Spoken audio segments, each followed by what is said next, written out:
They laughed as a bride was auctioned in ropes, until a lonely rancher said, "My son needs a mom."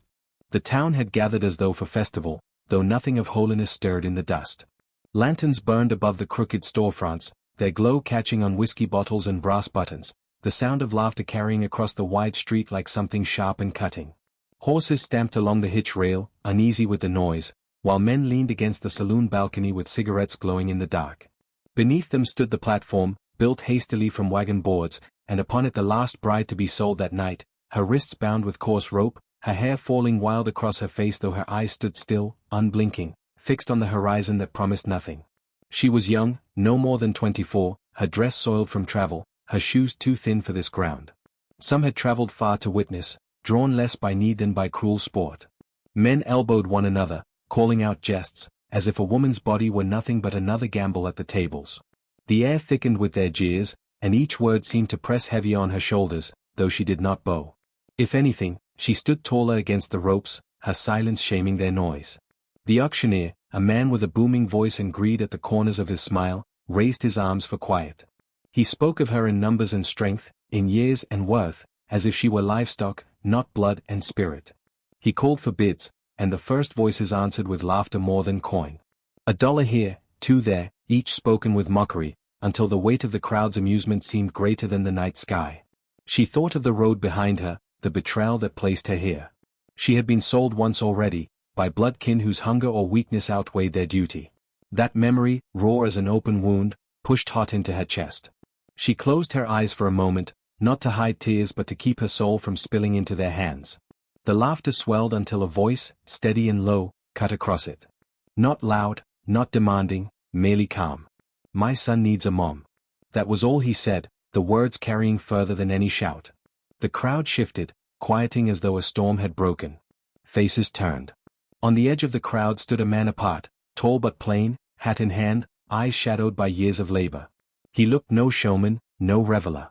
He looked like earth, worn, patient, unyielding. Beside him clung a boy of 5, small, his hand tight on his father's leg. Wide-eyed, he stared at the woman on the platform, not with mockery but with curiosity, with longing too old for such a child. The rancher rested his hand on the boy's hair, not as gesture for the crowd but as truth for himself. The auctioneer faltered, uncertain whether to laugh or accept. Then, seeing no higher offer, he slammed down his gavel with a clatter. "Sold." The word cracked through the air like the breaking of a chain. The woman blinked, realizing the ropes at her wrists were being loosened, falling away to the dirt. The marks they left burned her skin, but the greater weight was gone. For the first time that night, she drew a full breath.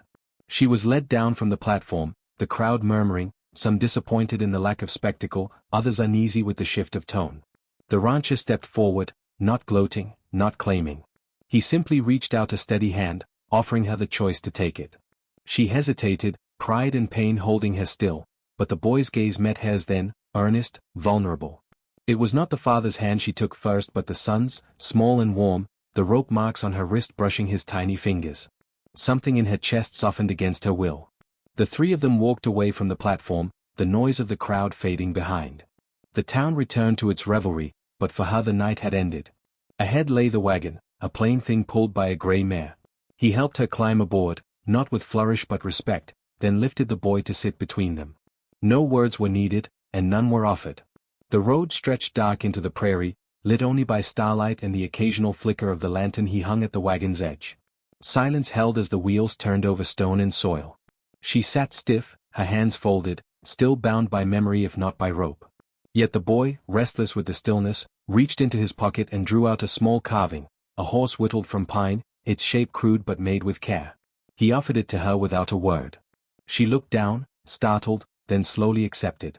The weight of it was slight, but the meaning pressed deep. She smiled faintly, her lips trembling. The boy's eyes widened at the sight, as though he had given her the world. The rancher drove steady, his face unreadable in the dim. He did not look at her, nor force speech, only kept the horses moving with patience. She stole glances, seeing lines of quiet strength across his jaw, the stillness of someone used to carrying burdens without complaint. He was no stranger to loneliness, she guessed. Perhaps that was why he had spoken as he did. Not for possession, but for need. Dawn crept over the prairie by the time they reached the homestead. It was simple, a low house of weathered timber, barns standing apart, the smell of hay drifting on the morning wind. Chickens stirred, horses lifted their heads. The boy leapt down first, running to greet a dog that came bounding, tail wagging. She stepped carefully from the wagon, her feet touching earth that was foreign yet somehow gentler than the town's cruel boards. He showed her inside, giving her a room of her own, the bed neatly made, a pitcher of water set by. She traced the quilt with her fingers, unused to such thoughtfulness. It was not wealth, but it was kindness. She had lived without both before, and she knew which mattered more. Days began to shape themselves. She rose early with the sun, watching him tend to the stock, his hands sure and practiced. The boy followed her often, chattering in half words, tugging at her skirts.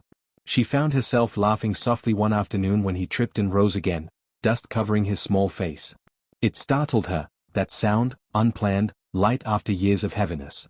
The rancher looked up from his work then, and though his lips did not smile, his eyes softened, as if he had heard something rare and precious. Still, shadows clung. At night she lay awake, hearing the boy whisper prayers for a mother, his small voice carrying through the thin walls. Her heart ached, torn between fear and longing. To be needed was a gift, but it frightened her more than scorn ever had. She was unlearned in gentleness, untrained in belonging. One evening, she stepped outside alone. The land stretched wide beneath a sky spilt with stars. The silence was vast, broken only by the low rustle of wind through grass. She tilted her head back, rope scars faint against her wrists, and let the cool air fill her lungs. For the first time since betrayal had stripped her bare, she allowed herself a whisper. Maybe this is where I'll learn to breathe again. The words rose like prayer into the night, fragile but alive. And behind her, from the warm glow of the house, came the sound of a child's laughter, thin and sweet, like a bell ringing through the dark. Morning found the prairie awash in gold, the kind of light that softened every rough edge, even the scars carved into memory. The ranch stirred slowly, animals shifting, the boy's laughter carrying through the yard as he chased the dog between fence posts.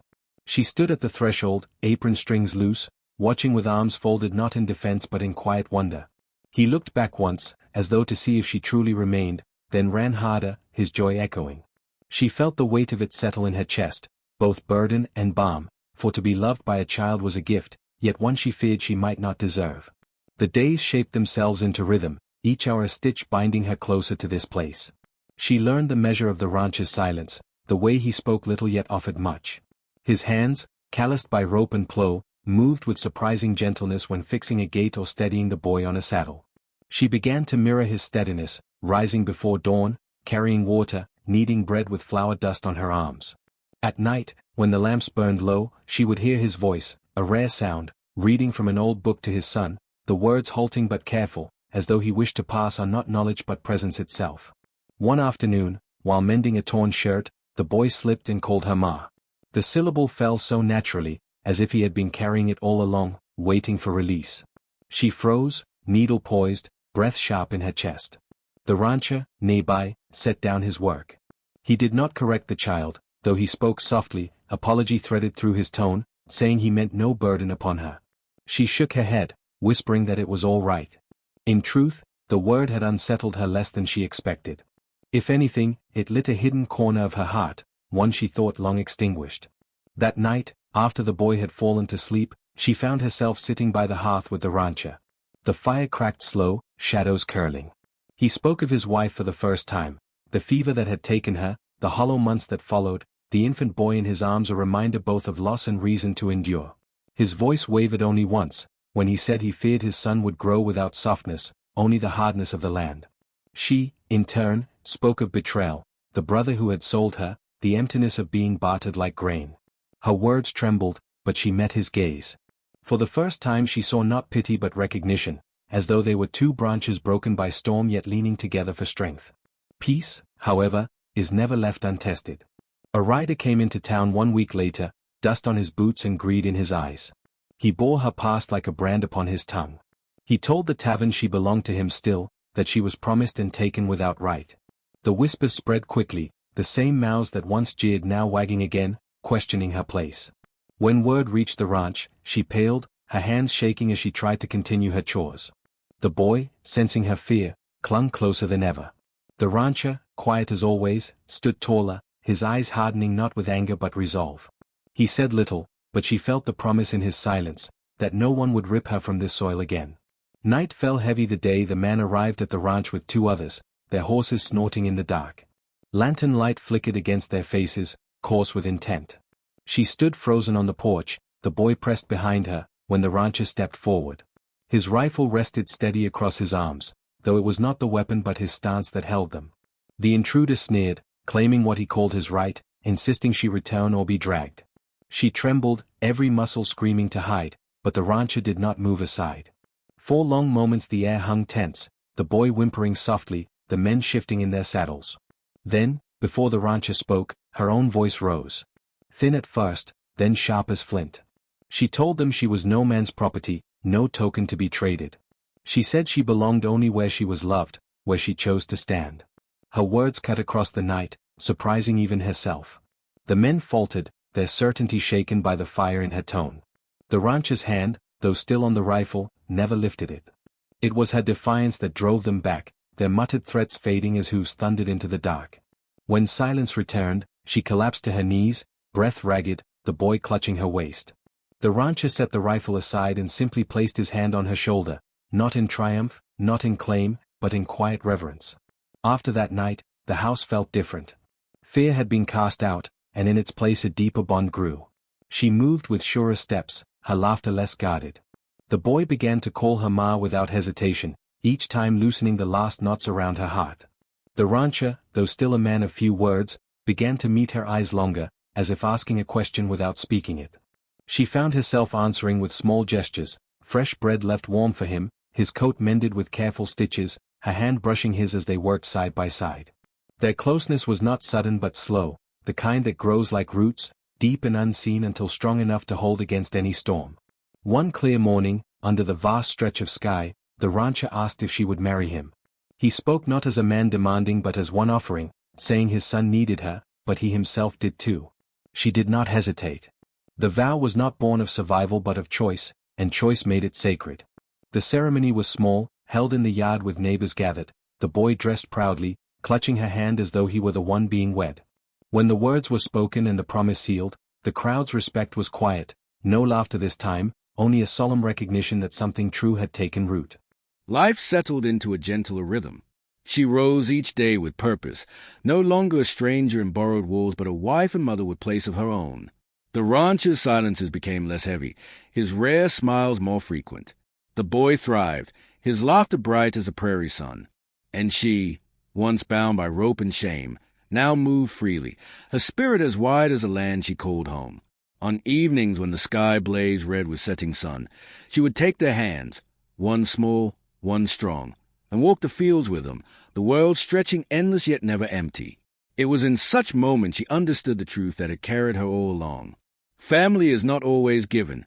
Sometimes it is found, chosen, built from fragments into something whole.